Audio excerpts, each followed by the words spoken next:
Medical കോളേജുകളുടെ എണ്ണം സർക്കാരിന് അതിനെപ്പറ്റി യാതൊരു ധാരണയില്ല. നമുക്ക് കൂടുതൽ മെഡിക്കൽ കോളേജുകൾ വേണോ കുറവ് മെഡിക്കൽ കോളേജുകൾ വേണോ എന്നുള്ള കാര്യത്തിൽ ആരോഗ്യമന്ത്രിയുടെ അഭിപ്രായം പറഞ്ഞ് ഞാൻ കേട്ടിട്ടേയില്ല. പലപ്പോഴും പറയും, കഴിഞ്ഞ ഗവൺമെൻറ് ഒരുപാട് മെഡിക്കൽ കോളേജ് ഉണ്ടാക്കിയത് അവർ പ്രതിപക്ഷത്തിരുന്നപ്പോൾ പറഞ്ഞിരുന്നു. UDF ഗവൺമെൻറ് മെഡിക്കൽ കോളേജ് തുടങ്ങിയപ്പോൾ അനാവശ്യമായിട്ട് മെഡിക്കൽ കോളേജ് തുടങ്ങുന്നതൊക്കെ ഇടതുമുന്നണിക്കാർ പറയുമായിരുന്നു. ഞാൻ പറഞ്ഞു വരുന്നത്, ഇടതുമുന്നണിക്ക് മെഡിക്കൽ കോളേജുകളുടെ കാര്യത്തിൽ നിലപാടില്ല എന്ന് പറയാനായിട്ടാണ്. UDF തിരുവനന്തപുരത്ത് തുടങ്ങിയ ഒരു മെഡിക്കൽ കോളേജ്, തിരുവനന്തപുരം ജനറൽ ആശുപത്രി തുടങ്ങിയത് LDF പൂട്ടിക്കളഞ്ഞു അവരുടെ മന്ത്രിസഭ വന്നപ്പോൾ. അത് ഉപേക്ഷിക്കപ്പെട്ട കെട്ടിടമായിട്ട് അവിടെ കിടക്കുക. ഇപ്പോൾ ഇലക്ഷൻ എടുക്കാറായപ്പോൾ ഞങ്ങൾ 2 മെഡിക്കൽ കോളേജ് വയനാടും കാസർഗോഡും തുടങ്ങിയെന്നും പറഞ്ഞൊരു അവകാശവാദമായിട്ട് വന്നിരിക്കുക. ഞാനത് രാഷ്ട്രീയ പാർട്ടികളുടെ കാര്യം പറയുകയല്ല, അല്ലെങ്കിൽ രാഷ്ട്രീയമായിട്ട് സംസാരിക്കുകയല്ല.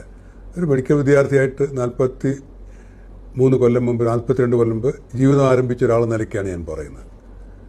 കേരളത്തിൽ എത്ര മെഡിക്കൽ കോളേജുകൾ വേണം എന്നുള്ള കാര്യത്തിൽ സർക്കാർ യാതൊരു നിശ്ചയവുമില്ല, അല്ലെങ്കിൽ അതിനെപ്പറ്റി പഠനം നടത്തിയിട്ടില്ല. പല വികസിച്ച നാടുകളിലും മെഡിക്കൽ സീറ്റുകൾ തീരുമാനിക്കുന്നത് അവർക്ക് ഭാവിയിൽ എത്ര ഡോക്ടർമാർ ആവശ്യമുണ്ട്, ഡോക്ടർമാരുടെ ആയുസ് എത്രയായിരിക്കും, ഡോക്ടർമാർ എത്ര പേർ രാജ്യത്ത് തുടരും, എത്ര പേര് പുറത്തു പോകാൻ സാധ്യതയുണ്ട്, പുറത്തുള്ള രാജ്യങ്ങളിൽ നിന്ന് ഈ നാട്ടിലേക്ക് എത്ര ഡോക്ടർമാർ വരാൻ സാധ്യതയുണ്ട്, ഇങ്ങനെ നിരവധി കാര്യങ്ങൾ കണക്കിലെടുത്തിട്ടാണ്.